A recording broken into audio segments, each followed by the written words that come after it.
Hi, this is Chris Schomburg. We're going to actually talk about how to assemble, or actually go ahead and assemble on the electronic circuits this particular circuit. Now in this case we actually looked at the push button switch, and something is really surprising about this switch that you may not have thought about what the circuit is. It's not exactly like the circuit that we see. And so let's actually think about what might be changing. The lamp is probably not going to change. The power supply is not going to probably change, but definitely I think what's going to change is maybe that push button. So let's go ahead, let's measure that push button first, and the best way to measure things is always with an ohmic test. So we're going to test with an ohmic test first, and then we'll go from there. So the first thing I'm going to do is I'm going to power this up, or I actually don't need any power, so I'm going to turn off the power to here. So we're going to go ahead, we're going to grab the leads. So here are the leads. Okay, this is the leads to the two probes. I'm going to turn on this to amps, and I'm actually going to turn it to this other segment, which is called conductivity, which is basically if I touch these two together. So right now we're seeing an open circuit. Let's see if we can do this right. Okay, so now if I touch these two together, we actually get what's called a short circuit. We're getting a beep every time we have a short circuit. So that tells us if these contacts are closed or open. Now this is the push button. Now we want to see if it's normally open or normally closed. So let's go ahead and put these two leads in here and see what happens.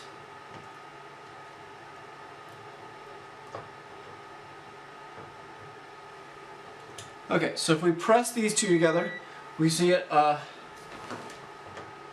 something. Okay, so actually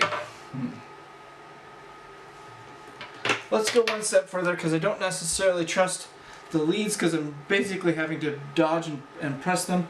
So let's go ahead and use the grandpa clips. Let's go ahead, let's use the alligator to one of the clips here. Let's use the alligator to the other clip here. Okay, and now instead of probes we have test probes, and we can just clip these in.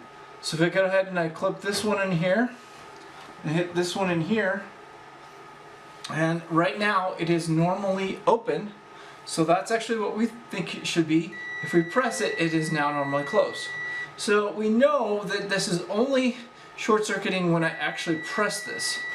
Okay, now let's go ahead and let's actually start by doing our circuit. So let's go ahead, let's turn this guy off right here. Let's unplug or unpull out the probes and put them up here. We've gone ahead and we've seen what the circuit looks like, what it should normally look like. So the first thing we're going to do is we're going to actually hook these in. We're going to need probably at least 2 red wires and probably at least 2 black wires. Now, if we look properly and we go from electron flow, we're going to go from the negative, okay, so the negative of the power supply, which is right here. So we're going to see the negative of the power supply right there. Then we're going to go to the positive of the lamp. Now the only lamp that I have that's visually something that we can see is that third lamp right there. So we'll go ahead and look at that for a second here. Okay, and I'm actually going to move this up so it's out of the way. There we go. So we've hooked that up to the third lamp, and then we're going to go ahead, we're going to follow again a negative trail right here. So we're going to go ahead and we're going to go from from the lamp right here, which is negative. Okay, we're going to then go to the push button, and actually we want to go ahead and put that at the push button right here. Okay, and then we're going to go from the push button, from the push button right here to the positive rail. Okay, so we have those opposite leads. We're going to go ahead, we don't need the grandpa clips, so we're going to pull them out. So we're going to pull both of those grandpa clips out, and then we should be able to actually have a pretty simple circuit. So if we look here, if we look from negative current flow, and actually I'm going to just make this a little simpler. There we go. Okay, so if we look from negative current flow, we're going from the negative, again, If an electron is negative, and this is the negative value of our battery, it's going to go opposite, or same charges go in opposite directions. So we're going to go, the negative is going to go this way, the electrons are going to flow this way, they're going to flow through the light, and then they're going to go through the push button, and then through the push button to the 12 volts. And we have it actually powered up correctly.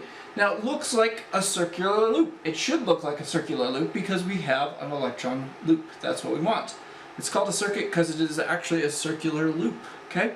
And so we're gonna go ahead, now we're gonna power up everything. So we're gonna do this is from the solar from my roof. This is a battery power. And then we're gonna go ahead, we're gonna go turn on the main power switch. Okay, then we're gonna go ahead, we're gonna turn on the DC, okay? And then the lamp doesn't look like it's on. If we go ahead and press it, it does look like the lamp actually turns on. Hey, we got it correctly. We actually wired this totally good. So now we know that this is, we know for sure, we've confirmed it 2 different ways, that this is normally open. Okay, so this is a normally open circuit. And then when we press it, it becomes a normally closed circuit. So again, those were the 2 contacts. We had a normally open circuit and we had a normally closed circuit. And so that's basically the 2 different contacts of the push button. Again, the normally open circuit is called an open circuit, which means that there's no current flow. And the normally closed circuit is actually a short circuit, which means that there is current flow actually happening in the circuit. Okay, so we're going to go ahead, we're going to turn off the DC, turn off the main power, and then go ahead and turn off the solar power. Now the last thing I'm going to do is I'm going to go ahead, I'm going to remove these. I'm just going to do a proper cleanup in this case, and we're going to go ahead and we can move on to the next circuit that we're going to do here. So we've gone ahead, we've gotten the grandpa clips on the other end. Okay, and then we actually have the positive leads, and we're missing a couple positive leads, so I actually have them right here. We didn't actually need much more than one. There we go. So we've learned a little bit about a push button switch and actually how it works. We learned that it can actually have 2 different sets of contacts. One is an open circuit switch, and the other is a closed circuit switch. Remember, in an open circuit switch, we basically have the dielectric of air, and that dielectric of air is not going to allow current to flow. Now, because that doesn't allow current flow, we actually do not have the lamp that actually lights up. It's off in this state. And then the second state is when we push that push button, we're actually pushing down those contacts, we're actually making it a short circuit. So in that case, it's actually like a short circuit, and it's like a jumper. It actually allows that current to flow, and that current can flow through the path and allow the lamp to actually light on. So those were our 2 situations for 2 contacts, points of contacts for a push button switch. Thank you, and if you enjoyed these labs, go ahead and continue. We're going to be doing these blue, they call these the big blue labs, and this is the AC/DC Electronic Systems by Amatrol. We'll go ahead and go through quite a few more of these in the basic lessons, and then we'll go ahead and we have about 6 different labs that we'll go through. This is just the first of the 6. Alright, I hope you enjoyed this and continue watching the videos.